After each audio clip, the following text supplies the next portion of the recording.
Teekosey here. It's with just 15 defeats.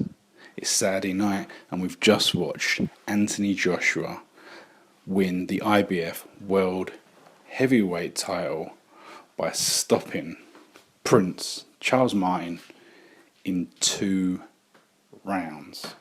Now, if you've been watching any of the videos that we've done over the last couple of months, you know that in the post-fight videos we usually break down the fight in quite significant detail, so you can go back, you can check my previous videos and you can see what we do.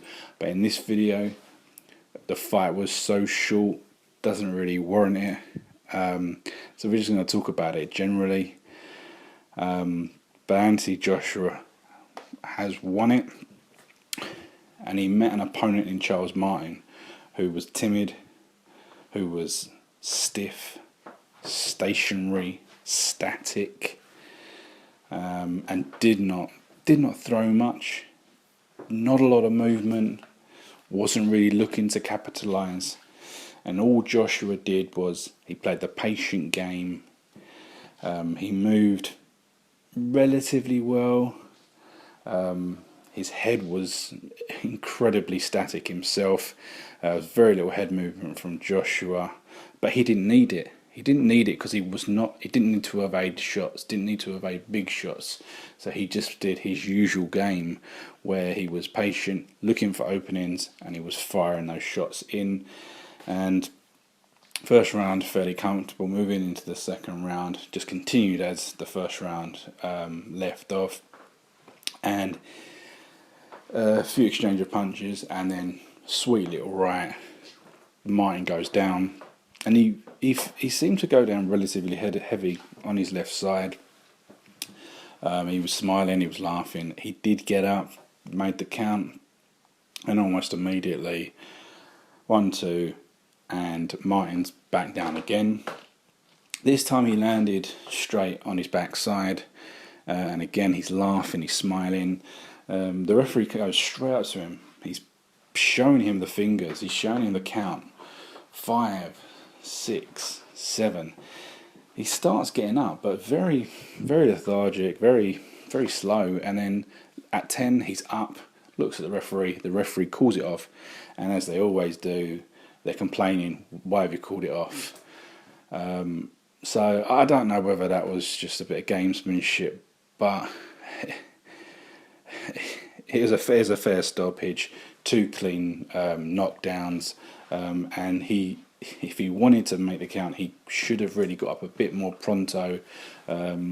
So he's only got himself to blame if he thinks he's been robbed. But after the fight, he seemed in good spirits. He was congratulating Joshua. No poor sportsmanship. So it makes me think whether the fight, as most of us really predicted, was that it was a payday for Charles Martin. He's reached that level of winning a world title, which loads of guys will never ever get that opportunity to win a title. Forget how he won the title. He was a belt holder. He was now given the opportunity to make a serious amount of money, and he took it. And he's dropped the strap. So for his own personal legacy, it's a shame. But we move on. We move on with Anthony Joshua as a champion. Where does he go from here? He's now going to be elevated in terms of fame and fortune to an even higher level than he already had. But in terms of his career, in terms of future opponents, they'll be branding about all kinds of opponents, all the British guys that are champions or thereabouts. But what I would say is that most of the top guys, their career is mapped out. At least this year. Deontay Wilder, Povetkin, Fury, even David Haye. These guys are mapped out, so it'll be really interesting to see where Anthony Joshua moves with his next opponent, with his first defence. I think my initial reaction, I don't quite know whether he's going to go for someone decent or he's going to go for someone who is relatively easy. But we know that Joseph Parker has a fight against Carlos Takam, and that was being labelled as a possible fight for the #1 contender to become a mandatory for the IBF title. So it's possible that Takam or Parker could be the next opponent. Anthony Joshua, Joseph Parker is a mouth-watering prospect of a fight. And it'd be a shame that it's going to come so early, but someone's always going to go, as they say.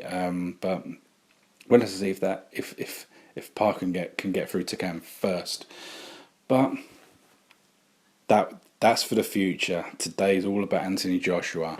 He's just won the title, and he's now a world heavyweight champion on top of the Olympic champion.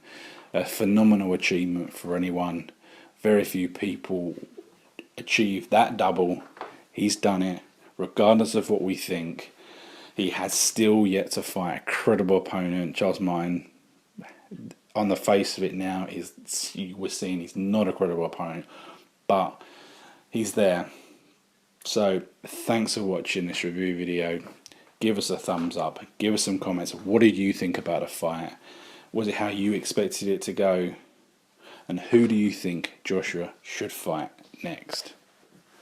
I'm Teekosey. We'll see you in the next video.